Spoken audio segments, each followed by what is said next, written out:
লজ্জার বিষয়, কার্যকরভাবে বাংলাদেশে এখনো পর্যন্ত ফিলিস্তিন ইস্যুতে আমরা একটা বয়কট কার্যকরভাবে করতে পারি নাই। একটা সফট ড্রিঙ্কস শুধুমাত্র কিছুটা বর্জন করা গেছে আলহামদুলিল্লাহ, আর বাকি প্রোডাক্টগুলো সব যেভাবে সেভাবে রয়েছে। আমরা কারা কারা আছি ইহুদিদের পণ্য মুক্ত করব আমাদের বাসাগুলোকে? কারা কারা আছে? আল্লাহ আমাদের সবাইকে তৌফিক দান করুন। আমাদের বাসা বাড়িতে ইহুদি পণ্য থাকবে না, ঠিক আছে তো ইনশাআল্লাহ? কোন মুদি দোকান থেকে আমরা ইহুদি পণ্য কিনবো না, প্রয়োজনে আমি সফট ড্রিঙ্কস গিলবো না। দেশিটা থাকলে খাবো, না হলে খাবো না।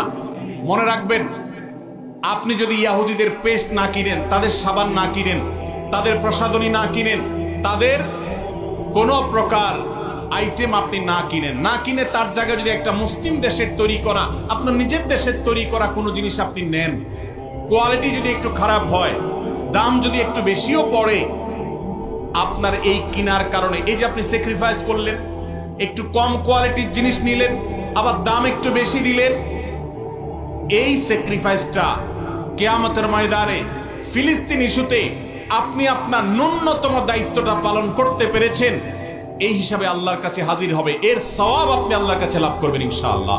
ভাইরা আমার, অতএব আসুন ফিলিস্তিন ইস্যুতে আমরা আল্লাহর কাছে চোখে পানি ফেলার পাশাপাশি সর্বশক্তি দিয়ে যৌক্তিক এবং যথাযথ প্রতিবাদ আমরা প্রত্যেকটা মানুষ যার যার জায়গা থেকে অব্যাহত রাখি এবং আল্লাহর কাছে একটা ফরিয়াদ করি।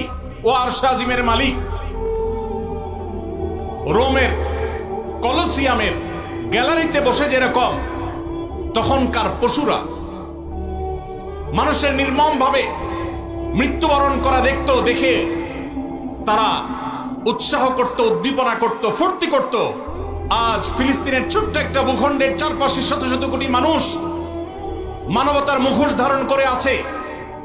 মানবাধিকারের সবক সকাল বিকাল যারা মুখে শোনায়, মুখে বলে, জিগির তোলে, সেই মানুষগুলো আজ ওই কলোসিয়ামের গ্যালারিতে বসে যেরকম নির্মম ভাবে মানুষ হত্যার আনন্দে উৎসব করত, আজ গোটা বিশ্ব সেরকম উৎসবে মত্ত হয়ে আছে।